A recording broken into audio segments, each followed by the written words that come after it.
welcome to this edition of Tech24. I'm Rebecca Bowring. Coming up, telecoms VIPs meet in Geneva to focus on the future of the web. The UN says internet access is a human right, but who, if anyone, should control how it's run? We look at two bodies bidding for governance.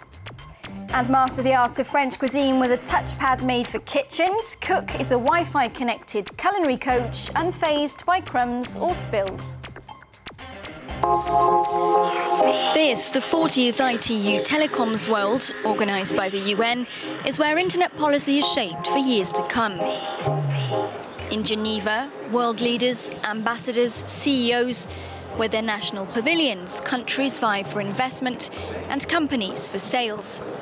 This year's hot issues are broadband access, meeting Millennium Development Goals, and a peace treaty for the web.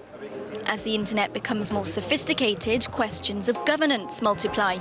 We asked the Secretary-General of the ITU why the web needs regulating. Every country has a different approach in terms of the ethical handling of information.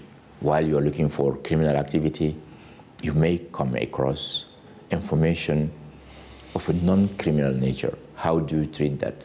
How do you treat the privacy of your citizens? If everyone had to deal with it, it will be a chaos.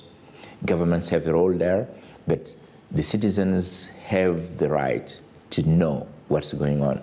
France24.com's editor-in-chief, Eric OLANDER, joins me now in the studio to discuss this topic in a bit more detail. So we're hearing there, Eric, from Mr. Toure, some of the reasons why world leaders believe that the internet needs to be governed, issues of privacy, issues of security. How is it working at the moment? It's really an offshoot of the founding of the internet, which was created by the US Pentagon. And in the late 90s, it switched to this semi-private organization, kind of semi-government controlled, the Internet Corporation for Assigned Names and Numbers, known as ICANN. And this is really the big dispute, is who should govern the internet. Now, so far, ICANN is the one who standardizes everything on the internet. So someone signing on in Beijing, to someone in Baltimore, to someone in Brighton, all get the same experience because you've got one centralized place with which the names and the numbers and the rules are made. But people are now starting to raise the question of, should the United States, and one country in particular, have that much control? And that's what we're hearing in Geneva today. Because ICANN's been criticised for being too close to the US administration. Exactly. And the United States really likes it that way. And that's one of the reasons why I do not foresee any change in the current system, because the United States will never agree to give up this power.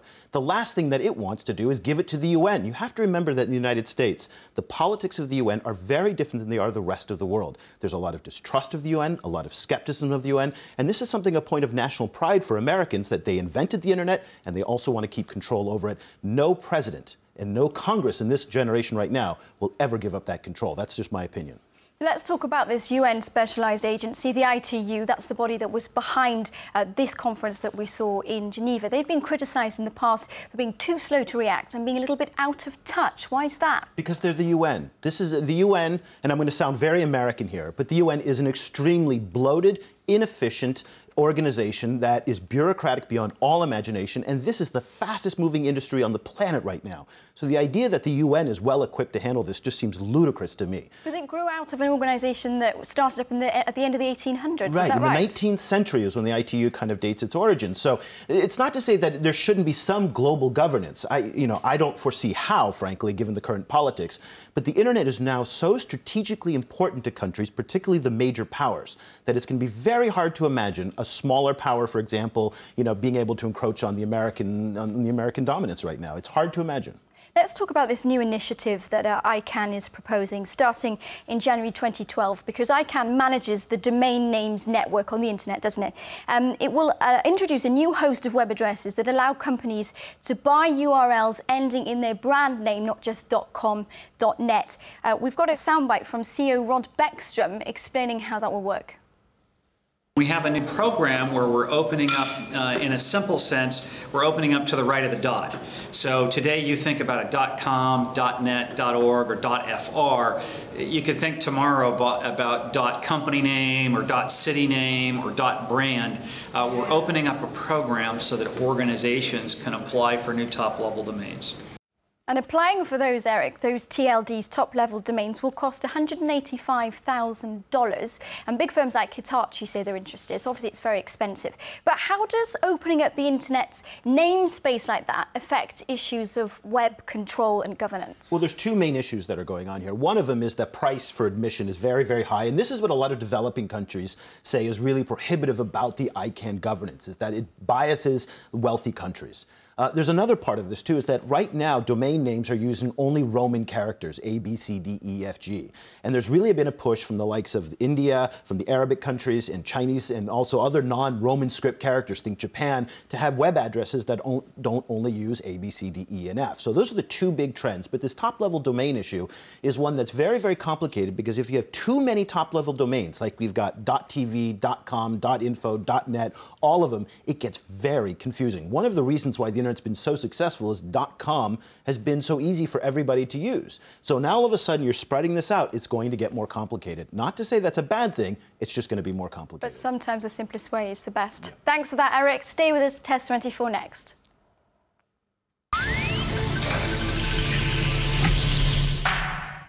Welcome to our gadget segment, and Eric Olander has transformed himself into a master chef. Well, a master chef, I don't know, but I'm testing out. I figured I'd kind of dress the part for our kitchen tablet. This is the Cook tablet. 350 euros for a tablet that just goes into the kitchen. Waterproof, dustproof, spill-proof. Not sure if it's kid-proof or not, but a lot of functionality. It kind of replaces your cookery books. It does. It's supposed to. Now, here's the problem.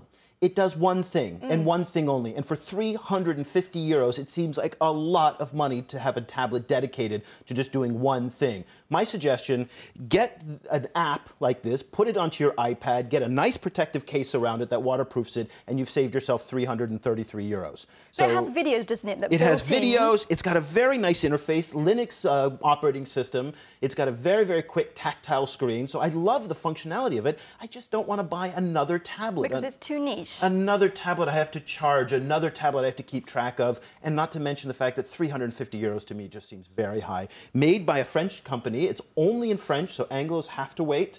Yeah. So the operating system is really unique in this case. I like the idea, but I really think it's better as an app and not a standalone tablet. And they've just brought their operations from China back to Burgundy here in France, so it's unlikely the cost will go down anytime soon. Hard to imagine you're going to see it go down a lot. So the cook is out. The cook is out. But the uniform, what do you think? I think it's fantastic. There we go. Your wife will love it. Yes. Thanks for being with us, Eric Olander. Many thanks as well to our correspondent in Switzerland, Vicky Morgan, for her help with the programme. Don't forget, you can join in the conversation on our Facebook page. As ever, /Tech24 is there in English and in French.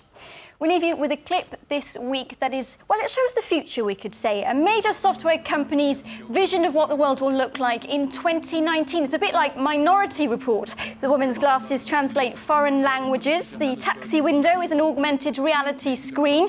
And all the technology you see here is in the process of being developed. So maybe the world could actually look like this in under a decade. We'll have to wait and see. Thanks for being with us. See you again next week on Tech24.